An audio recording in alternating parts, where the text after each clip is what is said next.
Hey guys, good morning to all of you and welcome back to our YouTube channel English सीखे। So guys, आज का video बहुत ही ज़्यादा important होने वाला है क्योंकि इस वीडियो में जो भी सेंटेंसेस मैं लाई हूँ वो हमारे डेली यूज़ पे बेस्ड है और साथ ही साथ इस सेंटेंसेस में जो भी टेंस का यूज हुआ है उसको मैं स्ट्रक्चर के साथ बताने वाली हूँ और जो भी नए वर्ड मीनिंग्स यूज हुए हैं उसको भी मैं एग्जाम्पल के साथ में डील करने वाली हूँ। क्योंकि अगर आप अपना कीमती समय मेरे वीडियो को देखने में लगा रहे हैं तो आपका टाइम का सही यूज हो सके, यानी कि आप कुछ ज़्यादा से ज़्यादा नई चीज़ों को सीख सकें।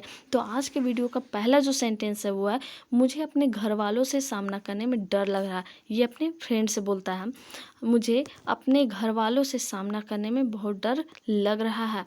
आई am too scared to face my family members. I am too scared to face my family members. तो स्कैर्ड का मतलब होता है डरा हुआ या फिर डरना, ठीक है, भयभीत। और टू यूज़ किया गया है वेरी की जगह। वेरी गुड या फिर टू गुड, जैसे हम लोग बोलते हैं, टू और वेरी का यूज हम लोग अलग अलग टाइम करते हैं लेकिन उन लोग का जो सेम मतलब होता है बहुत के लिए यूज करते हैं, ठीक है। Too, I am too scared to face my family members, ठीक है। तो नेक्स्ट जो सेंटेंस है वो है, ये बोल रही है, मैं तुम्हारे साथ हमेशा हूँ इसलिए डरो मत। I am always with you so don't be afraid. Scared या अफ्रेड दोनों सेम होता है, ठीक है। अफ्रेड का मतलब ही होता है डरो मत, ठीक है। डरो मत होता है अफ्रेड का मतलब, स्कैर्ड का मतलब होता है डरना या भयभीत होना, ठीक है। Don't be afraid, I am always with you so don't be afraid, ठीक है। मैं तुम्हारे साथ हमेशा हूँ इसलिए डरो मत। तो यहाँ पे पहला जो सिचुएशन बता रहा है कि मैं तुम्हारे साथ हूँ, अभी प्रेजेंट टाइम में साथ में हूँ, तो इसलिए यहाँ पे ईजेमार का यूज करते हैं, एम का यूज किया गया है आई के लिए। लेकिन जो सेकेंड जो सेंटेंस है, इसलिए डरो मत, तो यहाँ पे प्रेजेंट इंडेफिनिट टेंस का यूज किया गया है। यानी कि इसका जो बनाने का स्ट्रक्चर होता है वो होता है सब्जेक्ट प्लस V1 या V5 प्लस ऑब्जेक्ट, ठीक है। तो यहाँ पे so don't be afraid. Next जो सेंटेंस है वो है, हमें अपनी समस्या से दूर भागने के बजाय उसका सामना करना चाहिए। ये अपने फ्रेंड को समझाते हुए बोलती है, हमें अपनी समस्या से दूर भागने के बजाय उसका सामना करना चाहिए। Instead of running away from our problem we should face it. Instead of running away from our problem we should face it. तो यहाँ पे चाहिए वाली बात आ गई है, यानी कि हमें जानते हैं कि जहाँ पे चाहने वाली बात होती है यानी कि शुड का यूज होता है, ठीक है। तो इंस्टेड का मतलब होता है जिसके बजाय, जिसके बदले यूज किया जाता है ना, ठीक है।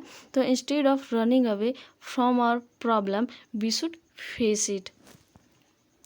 नेक्स्ट जो सेंटेंस है, हाँ तुम सही बोल रही हो, मैं बिल्कुल ऐसा ही करूँगा। ये बोलता है अपने फ्रेंड से, हाँ तुम सही बोल रही हो। तो यहाँ पे सेंटेंस शुरू में क्या आ रहा है, रही हो, यानी कि आप टेंस पढ़े होंगे या नहीं पढ़े होंगे तो बताते हैं कि प्रेजेंट कॉन्टिन्यूअस टेंस में, यानी कि जो काम चल रहा है, अभी कंटिन्यूअसली हो रहा है, ठीक है।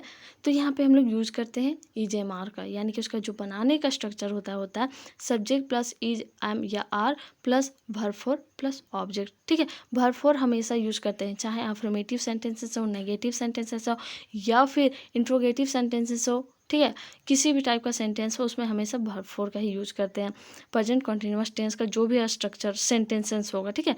तो यहाँ पे बोलता है यस यू आर राइट, ठीक है, सही बोल रहे हो, यू आर राइट। यहाँ पे बोल सकते हैं तुम सही हो, या फिर एक चीज़ और बोल सकते हैं यहाँ पे गाइज, यू आर टेलिंग या फिर you are saying right, you are saying right या फिर यू आर राइट, सेम होता है, ठीक है। अगर यहाँ पे टेंस का यूज करते हैं तो you are saying right use करेंगे। अगर यहाँ पे सिर्फ बोल रहे हैं, ये भी गलत नहीं है, इसे भी आप शॉर्ट में बोल सकते हैं, यू आर राइट, हाँ तुम सही हो या तुम सही बोल रही हो, ठीक है।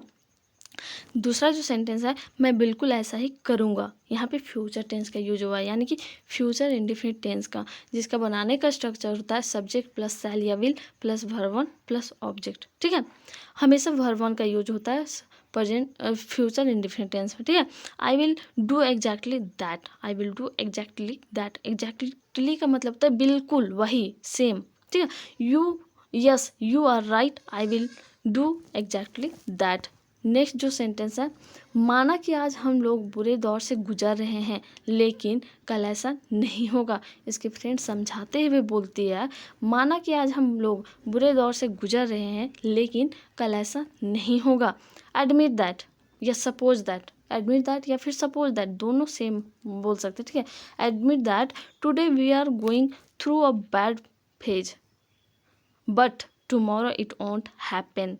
Admit that today we are going through a bad phase but tomorrow it won't happen. So यहाँ पे फिर से है बुरे दौर से गुजर रहे हैं, तो यहाँ पे प्रेजेंट कॉन्टिन्यूअस टेंस का यूज किया गया है, जिसके लिए यहाँ पे देखिए सब्जेक्ट होगा बी और उसके लिए आर यूज होगा, और वर्ब फोर गो का verb for going, and through a bad phase यानी कि ऑब्जेक्ट, ठीक है। But tomorrow it won't happen. Admit that today we are going through a bad phase but tomorrow it won't happen.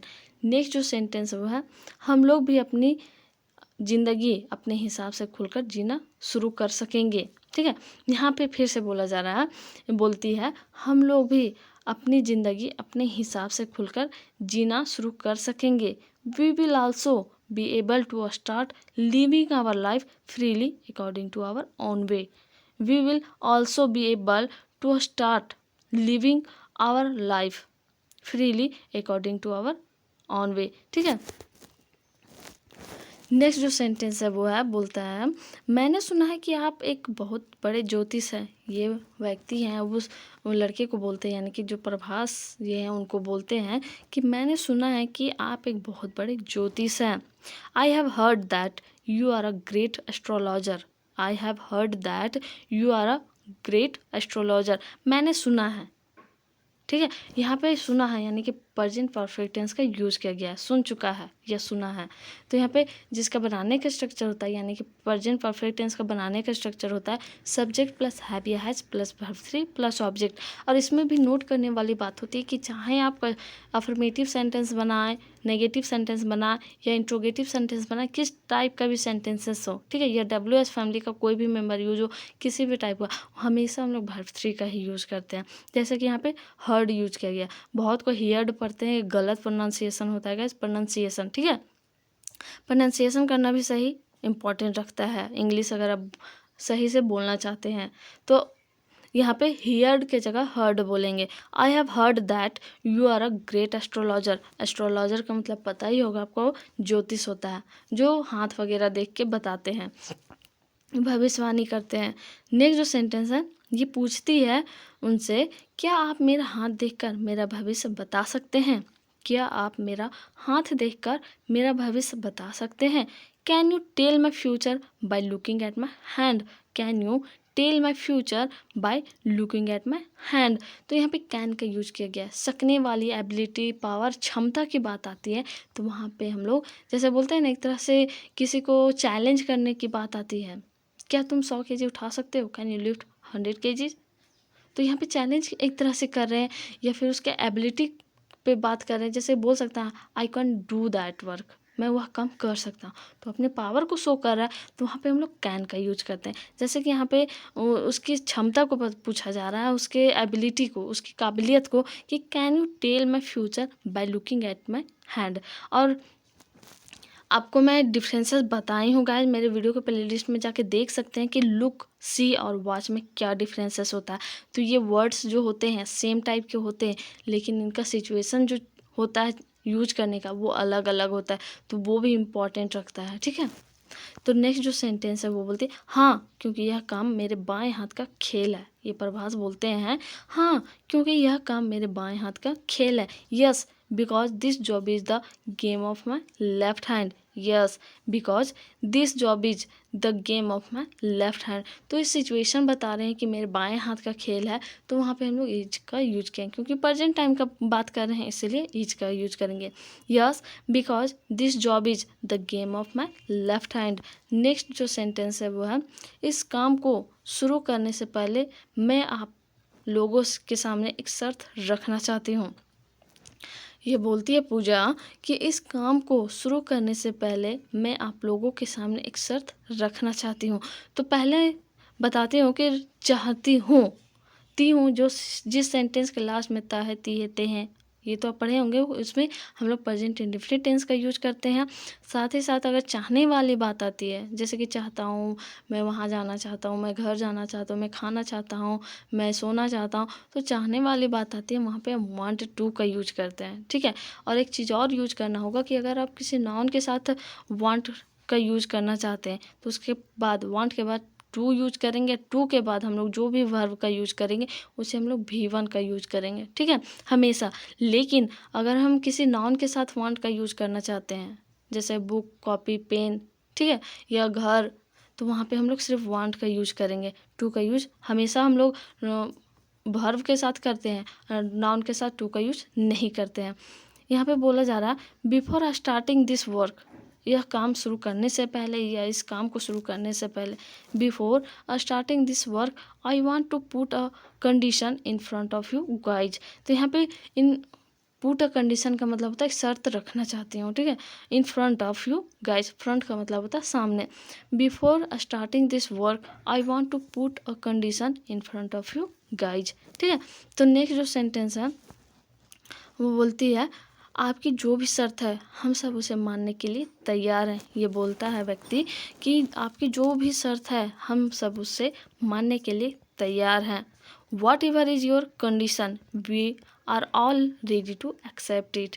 What ever is your condition, जैसे कि जो कुछ भी या जो भी, तो वॉट एवर का यूज़ करते हैं, या फिर अगर जब कभी के लिए यूज़ करना होता है वेन एवर, ठीक है। फिर अगर whatever, whenever, wherever, जहाँ कभी भी, तो ये सब जो होते हैं तो वो थोड़ा कंडीशंस या थोड़े वर्ड मीनिंग जो होते हैं वो आपको इंक्रीज करना होगा। जैसा कि यहाँ पे बोला जा रहा है आपकी जो भी शर्त है, यानी कि आपकी जो कुछ भी शर्त है, तो वही चीज़ है whatever is your condition we are all ready to accept it, यानी कि हम सभी उसे मानने के लिए तैयार हैं। यह सिचुएशन बता रहा है कि हम रेडी हैं, तो इसलिए यहाँ पे we are all ready to accept it. तो आज का सेंटेंसेस गाइज यहीं तक था, लेकिन जो भी मैं पिछले वीडियो में 3 सेंटेंस प्रैक्टिस के लिए दी थी उसे आप प्रैक्टिस बहुत कोई करते हैं, उसमें से सत्यपाल का मैक्सिमम टाइम आता है और वो अच्छा प्रैक्टिस करते हैं, बहुत कोई करते हैं। तो साथ में आप लोग सभी को कीजिए। बहुत कोई होंगे कि जो कॉपी में नोट डाउन करते होंगे, तो वो भी बढ़िया आदत है, कमेंट भी कीजिए साथ में। तो पहला जो सेंटेंस था वो आप मैच कर लीजिए सारा। तो पहला जो सेंटेंस था वो था उन लोगों को फ़ोन चलाने का लत लग गया है। Those people have got addicted to using the phone. फिर दूसरा है अपने मन का विश्वास सबसे बड़ा हथियार होता है। Confidence in your mind is the biggest weapon, ठीक है। तीसरा है किसी को झूठी तसल्ली देने से अच्छा है मना कर देना। It is better to refuse than to give false consolation to someone. Consolation का मतलब होता है झूठ, तसल्ली देना, ठीक है, तसल्ली। तो आज के वीडियो में 3 सेंटेंस मैं प्रैक्टिस के लिए फिर से दे रही हूँ, इस उम्मीद के साथ कि आप प्रैक्टिस कीजिएगा। कमेंट सेक्शन में आपका प्रैक्टिस दिखेगा मुझे, यानी कि आप कमेंट कीजिएगा। तो पहला जो सेंटेंस वो है मेरे साथ बहस करने की कोशिश बिल्कुल भी मत करो। दूसरा है मुझे भी कोई शौक नहीं है तुम्हारे साथ बहस करने का। तीसरा है तुम्हें देखकर ऐसा लगता है कि तुम बहुत बड़े लड़ाकू हो। तो यहाँ पे लड़ाकू एक रेसलिंग में होता है, वो अलग एक तरह से बोलते हैं ना झगड़ा करने वाला, तो उस टाइप का लड़ाकू के लिए अलग, मतलब दोनों में ही फाइटर का ही यूज होता है, लेकिन बहुत जगह मीनिंग चेंज करके बोलते हैं। तो अब आई होप कि आप प्रैक्टिस कीजिएगा and thanks for watching my video and giving your precious time from your busy life. And अगर वीडियो से कुछ नया जाना हो, कुछ नया सीखा हो, अच्छा लगे तो लाइक करना ना भूलें, अपने फ्रेंड्स के साथ शेयर करना ना भूलें। साथ ही साथ अगर आप मेरी कमेंट आप चैनल को सब्सक्राइब नहीं किए तो सब्सक्राइब कर ले, साथ ही साथ कमेंट करना ना भूलें। थैंक्स अगेन फ्रॉम इंग्लिश सीखे। Thank you.